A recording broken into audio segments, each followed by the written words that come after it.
Il y a un hadith authentique que beaucoup de personnes comprennent mal et utilisent mal et pensent que l'islam est antisémite. Alors ce hadith, c'est un hadith qui nous parle de vers la fin des temps. Le prophète alayhi salam nous dit que les musulmans vont combattre les juifs, d'accord, jusqu'à ce que certains parmi eux vont se cacher derrière des arbres et des arbres vont parler et vont annoncer aux musulmans où se trouve ce juif-là.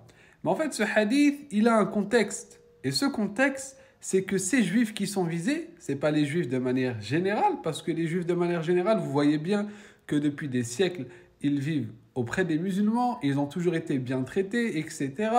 Ils ont leurs droits et ils sont respectés. Mais pourquoi ici on parle des juifs? En fait, dans ce contexte-là, c'est à la fin des temps lorsque l'antéchrist va venir. Et ici, les musulmans, ils sont dans une position défensive.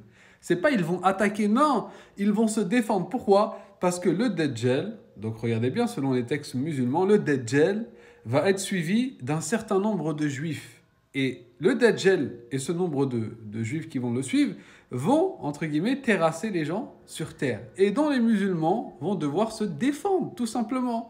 Et c'est à ce moment-là qu'il y aura, entre guillemets, ce combat. Mais ce n'est pas parce qu'ils sont juifs, non. C'est tout simplement parce que ce groupe de personnes va suivre ce qui est considéré chez les musulmans comme étant le Messie Dajjal et qui pour eux est le Mashiach, ou celui qu'ils attendent depuis des siècles et des siècles, qui était de base Jésus mais qu'ils ne l'ont pas reconnu.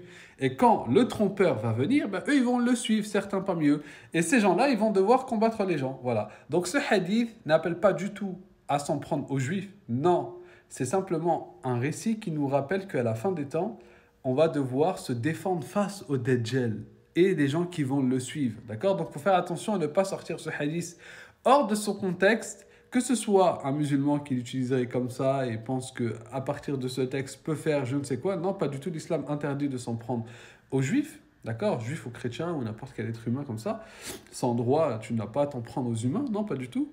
Et bien sûr, il faut comprendre que ce hadith ne vise simplement que des gens qui vont se défendre face à l'armée du Dajjal, face à l'armée de l'antéchrist. Donc l'islam n'appelle pas du tout à la haine du juif, ni à la haine du chrétien, ni à la haine de n'importe qui. Bien au contraire, Dieu nous dit dans le Coran qu'il ne nous reproche pas d'être bienfaisants et d'être justes envers ceux qui ne nous ont pas combattus dans notre religion et dans le fait de nous sortir de nos maisons. Vous voyez bien qu'en islam, c'est simplement de la défense. La défense, si quelqu'un te fait du mal, t'attaque parce que tu es musulman, te sort de ta maison, etc.